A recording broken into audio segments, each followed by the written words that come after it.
Hello my lovelies, and welcome to a review of everything I made this year. This video is not scripted. I literally just decided to turn on my camera and film this, so please forgive me if I'm a little incomprehensible at times.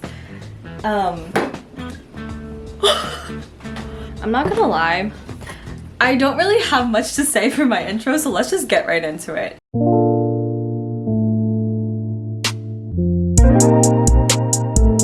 So first, there is this cardigan, the Avania cardigan. I can't even say its name. I technically started this last year, but it's the first piece I finished this year. I don't really wear this, to be honest. I'm thinking of actually restarting if I can.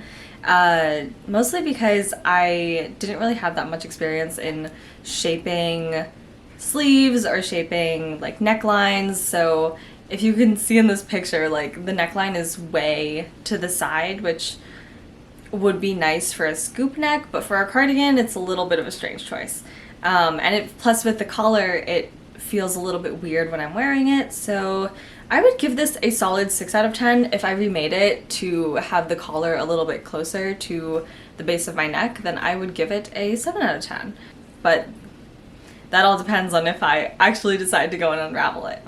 Next up we have the Heavens Halo cardigan. The thing I love about the Heavens Halo cardigan is that it's a great base for literally anything you want to do. I'll put some of my pattern testers pictures on either side of me. I'm not gonna lie, I love this cardigan. I know it's super basic, but sometimes even when I want to wear something that I made, I don't really want to go all out and I just want to be a little bit basic and laid back. This wool alpaca nylon blend is so good for literally any season. I've worn it in winter for holidays as well as in the middle of summer for walking on the beach. I also really like the hand warmers. I like how they can be worn individually, even though I haven't necessarily done that as much as wear the actual cardigan itself, and the cardigan can be styled in multiple ways. This was the first time I did the video tutorial and the stitch calculator, and it was a good experience. I think that's also why I'm a little impartial to it. Not many people paid attention to this when it came out, and honestly, I don't really care. I really liked it, and my pattern testers learned a lot from the process, and that's honestly more than I could ask for. Even though I started the Heavens Halo cardigan like sometime in the middle of 2022, after that I got a fucking RSI. Like, are you serious? I was not able to knit or crochet for 2 to 3 weeks, and honestly it was a much needed break. I'm really glad. I'm trying to see the silver lining in this, and that even though I was in a lot of pain, my body forced me to take a break, and I'm really thankful it did, because I think that put into perspective, the process I had wasn't super sustainable for me.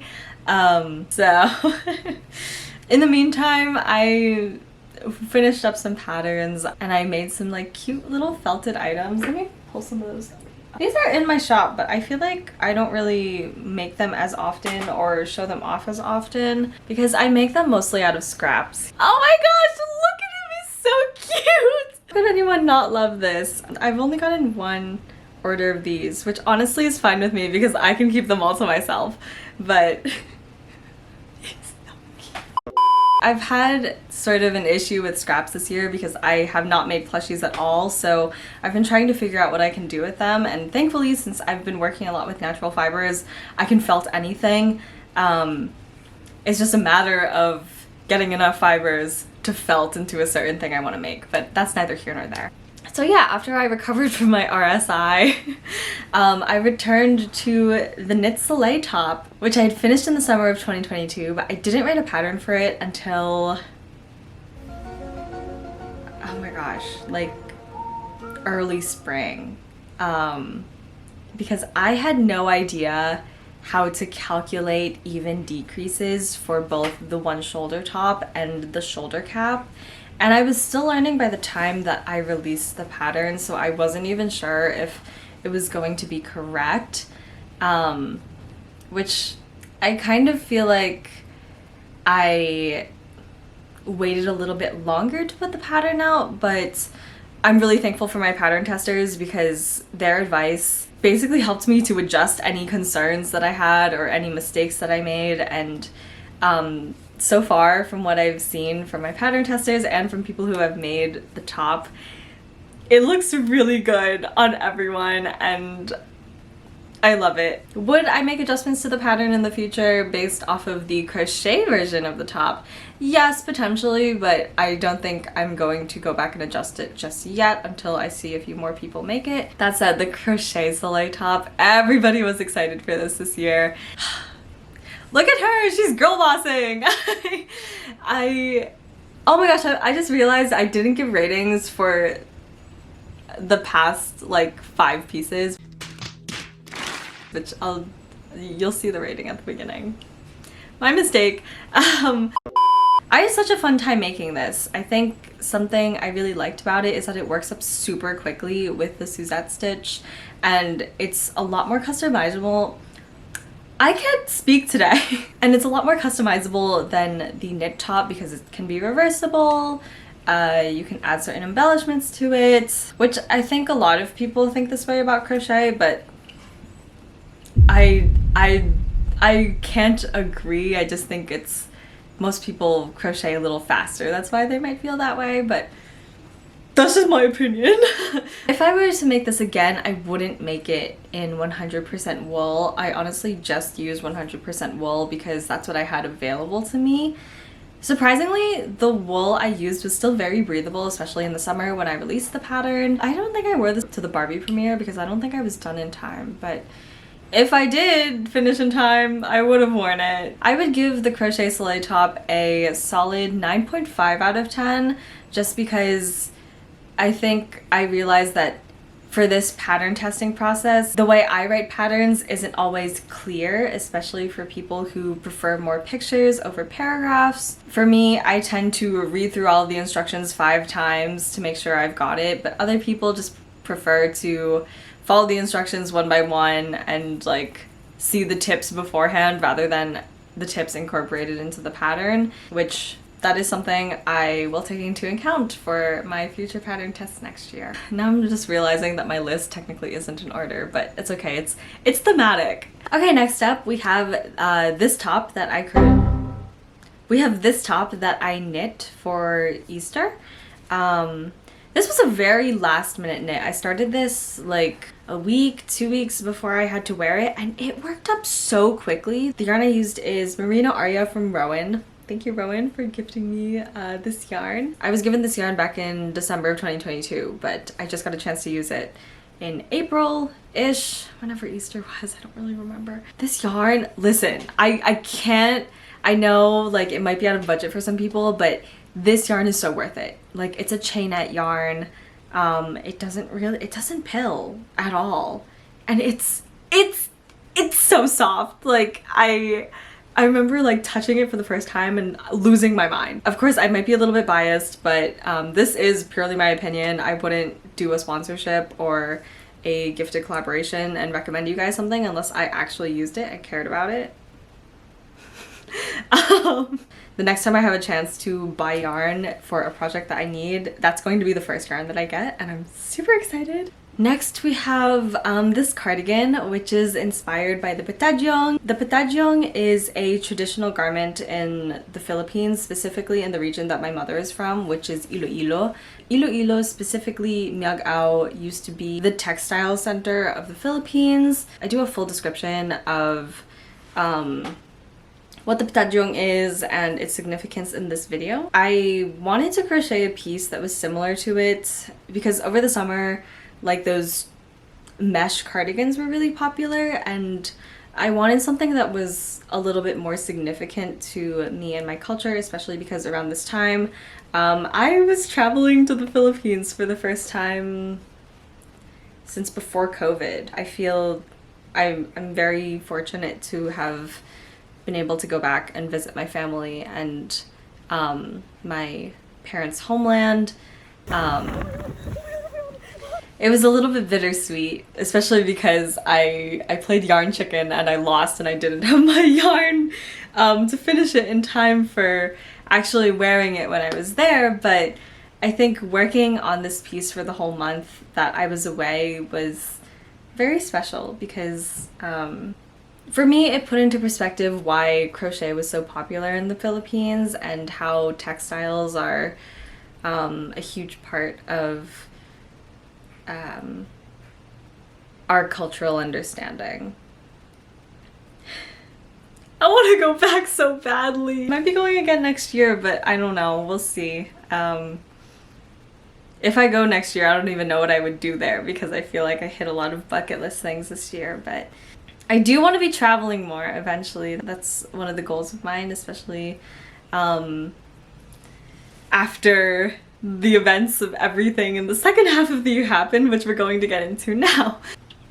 The fairy wings. For those of you who have been here since I started posting my stuff in 2020, I have never had a video get over 1 million views, let alone 5 million.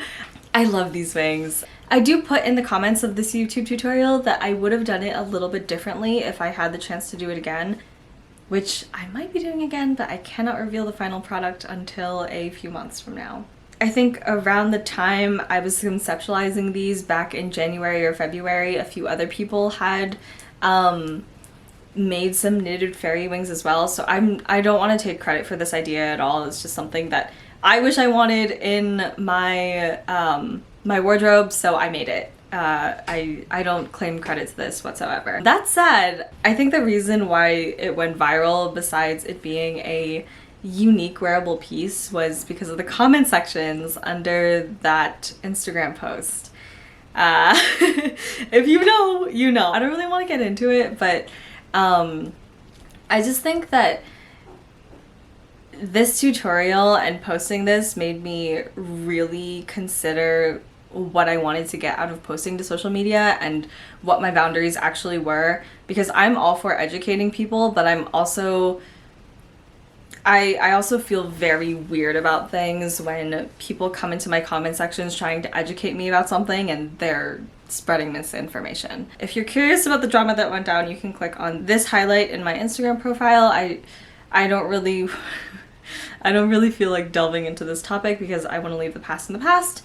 And I think some people might not agree with me for having deleted those comments, but it is my responsibility to protect the safe space that I've created, not just for myself, but also for my community who have been around for a really long time, who have stuck with me through everything. And I don't want to put anyone in a position where they feel disturbed by any of the comments that were made.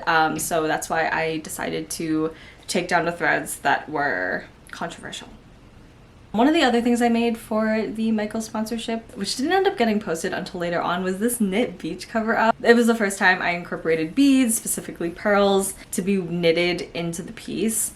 I am obsessed with this piece. I don't think I post about it enough. I don't think it's appreciated enough either. It is a free tutorial on my blog, and I think I love it so much because it drapes very nicely, and yes, it will stretch over time, but it's a cover up, so it doesn't really matter to me. I think I also really like it because if I move around a little bit, you can hear the charms jingle, and it's so cute. This is the piece I actually got to wear in the Philippines, and I'll let the pictures speak for themselves. Wow. I may open custom slots for this in late spring, but we'll see. My shop and I are in a very strange place right now, specifically because a little bit after this I decided to take a step back from being a full-time artist. And I think that decision came after this comment section and a combination of health concerns as well as starting over with my product line. And I go over this and more in this, I don't even know which corner it is in this video. I know that I made the right decision because I feel less anxious and less pressured to share everything I do every day. And I know a lot of things that we do get shared to social media and we live in a surveillance state, but at the same time, I feel like over the past few years, I've grown extremely cautious about my privacy concerns and my safety while being online. And I think I got a little bit, around this time, I got a little bit nervous that the more I share, the more I could be putting myself at risk for being doxxed, and that's not something I That's not a situation I ever want to be in, or anyone for that matter ever wants to be in. Everything I discuss is in this video. And one of the things I mentioned is that when I stopped trying to make things to sell, I really started enjoying my process. And I actually got to try out a new hobby this year, which is rug tufting. This rug, I keep forgetting to put the ratings, don't I? This rug, I'm gonna give this a 9 out of 10 because it's so cute. That said, it took so long to finish. My friend and I, we had to go back the next day so I could finish my rug, and I stayed for like over an hour just in that sitting. I wish I had judged the time a little bit better, but I will be gracious with myself because it was my first time tufting a rug, and I didn't know how long things would take. But lesson learned, and next time I will probably choose something a little bit simpler. It was a great experience. I 100% would go back. I went to Studio 7 in K-Town. They were really nice, and honestly, if they're ever hiring when I live in the city, I'm probably gonna work with them if I can. I feel like that would be a very cute, low-key evening job and a lot of fun because you get to teach people how to tuft rugs. Oh my gosh! And then in that same week, I finished the pants that I wore to the Nikki concert. There's some things I would change about them, but I really enjoyed wearing them.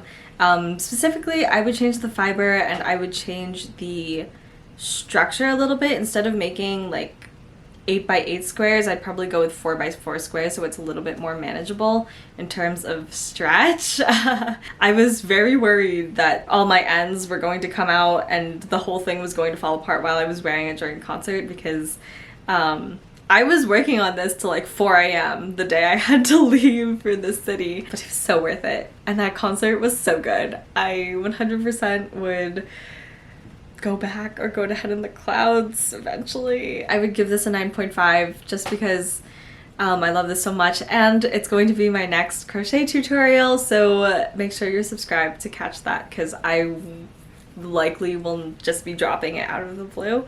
But if people want a full-fledged pattern, then let me know in the comments and I will do a tester call. I think I fangirled over this piece enough, so let's move on. Next up, I made these knitted shorts to go to the US Open. Listen, I'm obsessed with these shorts. I did kind of follow a different video tutorial, which I will link, but I altered the techniques a little bit so then they could fit the way I wanted them to. And this year, one of the things I think I really mastered was expanding evenly in the round to get the shape that I want, especially for knitting, because I didn't know how to do that earlier, and that's why I had to redo the Marinette dress. And these shorts fit so well. I'm so happy with how they turned out. The US Open was great. I think after I wore this was when I really started getting into tennis. I've gone to the US Open like here and there, but I think this is when I really started getting into tennis and like watching every single tournament religiously. It's one of those sports that like, it's kind of dramatic and I'm obsessed with it. That said, I feel like I don't really know what to talk about because most of my friends do not play or watch tennis, so let's just move on. So I will give this a 7 out of 10 because I do not have a pattern for it yet, and I'm not sure if I'm going to drop a pattern even though there have been 1 or 2 requests for it. After this, I got another RSI. I think it was a combination of staying up like every single day in the month before the Nikki concert to finish the pants, and then immediately trying to make a pair of shorts and rushing to finish it for the US Open that just absolutely damaged my hands. I think that's when I really started to slow down and take a break, and that's when I disappeared from social media for 2 months, which was so worth it. I'd give that break a 10 out of 10 because I think I had a lot of personal development in those 2 months, and I didn't feel obligated to share as much as I typically would have. My analytics might not have recovered, but at this point, I feel like I've taken enough time that I don't care. I'm just happy that you guys are here for the ride and are interested in this, whatever I'm doing now. That said, I didn't talk about what I had worn for the Barbie premiere. So I wore the cardigan as well as some pants, and I paired it with this cute little mohair bow. I make a similar bow in the tutorial for this jacket that I made last year. This is technically a free tutorial and I'm surprised nobody's tackled it yet. It's super cute. I don't know if like you can even see it, but I really like how this turned out. I try to wear this like whenever I feel like it.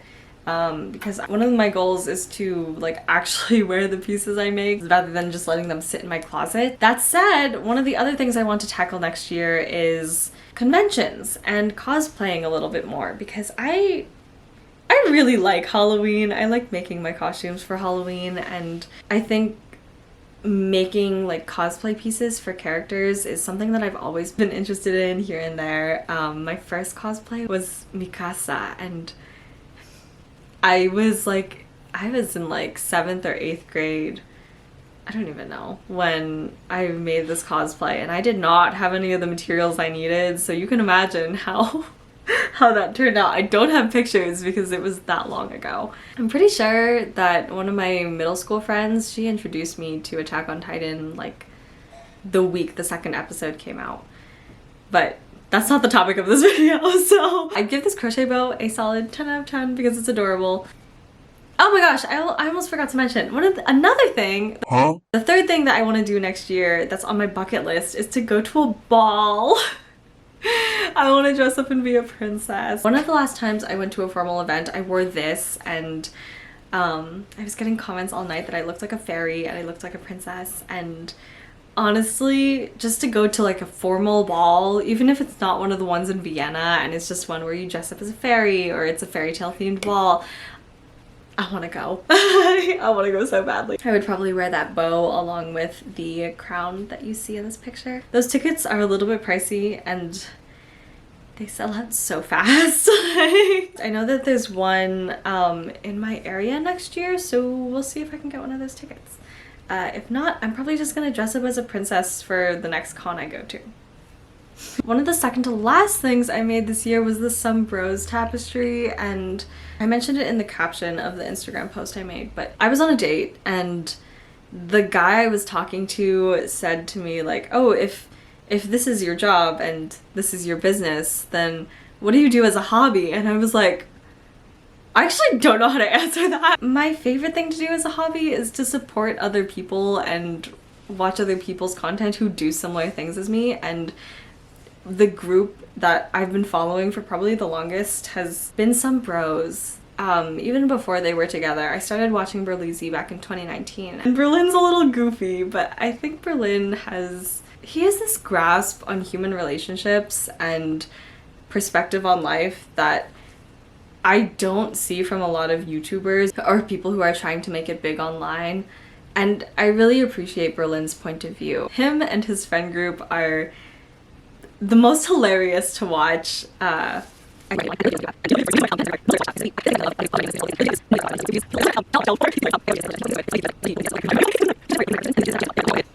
All of them are so cool, and I like how it's just some bros. There's not necessarily anyone who's in the group or out of the group, it's just a group of friends, and that's kind of one of the things that I was looking forward to when my videos first started taking off, and I'm really glad that I've met a bunch of friends through posting online.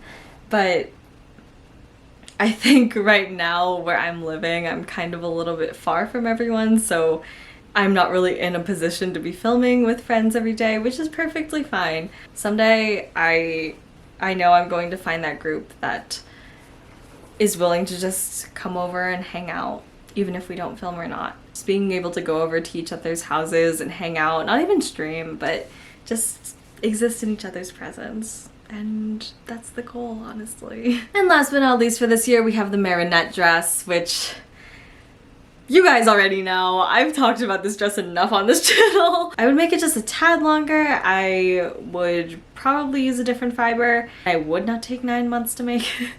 This is basically going to be my dress template for the rest of time. I don't really have much else to say because, you know, I've filmed hours with this dress. So yeah, that's a wrap.